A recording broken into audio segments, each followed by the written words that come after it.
While shrimping in deeper water, we've always used tape nets, and we found that we did better than people who didn't put tape around the edges of their net. But kind of wondered, how much does taping really help? And is it really the tape that helps? So we decided to hop in the water and do a few tests. Here's what we found.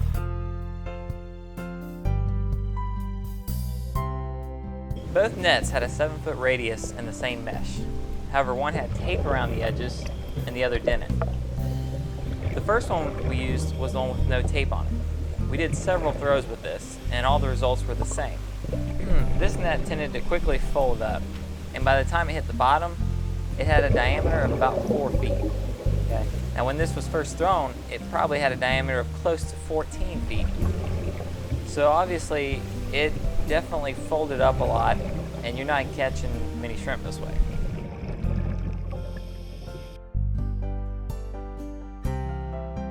On the other hand, when we used the net with tape around the edges, it stayed very flared out.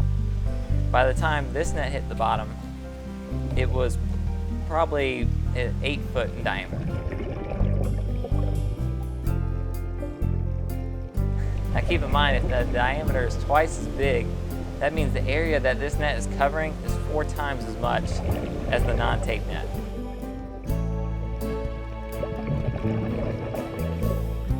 So keep in mind that the tape net took almost twice as long to sink. So if you're using a net with tape on the edges, make sure to give it plenty of time to hit the bottom.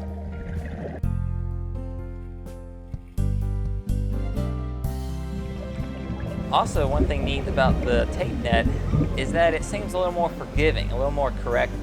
If you don't throw quite as good a cast, well, the non-tape is going to fold up a lot quicker, but this kind of flares it out, kind of corrects a little bit. I mean, it's not a miracle worker, but it definitely helps.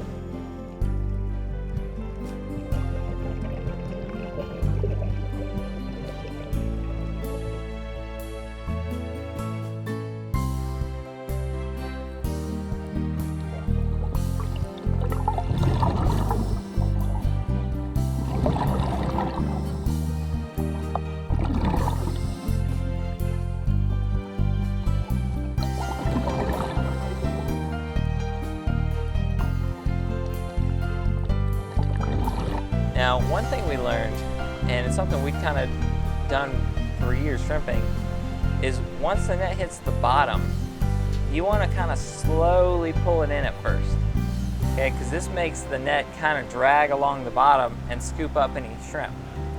If you pull it quickly, the net just kind of lifts up, and as it's lifting up, it's folding up then, but you want it to drag and catch all the shrimp on the bottom.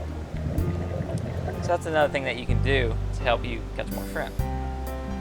Also, if you're going just for, say, live bait on the top of the water, you don't want to use the tape net. Okay? The tape net sinks much slower, almost twice as slow as the non-tape net. So if you're trying to get bait and you throw this net, well, most of the bait's going to just swim out from under it before it can sink below them. So if you're going for just bait, use the non-tape net. Well, this was helpful to you guys. Hope you kind of understand how cast nets look underwater, how they pull and how they fall and all that. Also, if you want to see some more of our educational videos, we did some underwater line tests and filmed some lures underwater. And if you want to see some more shrimping videos, just check out these videos below. Thanks for watching.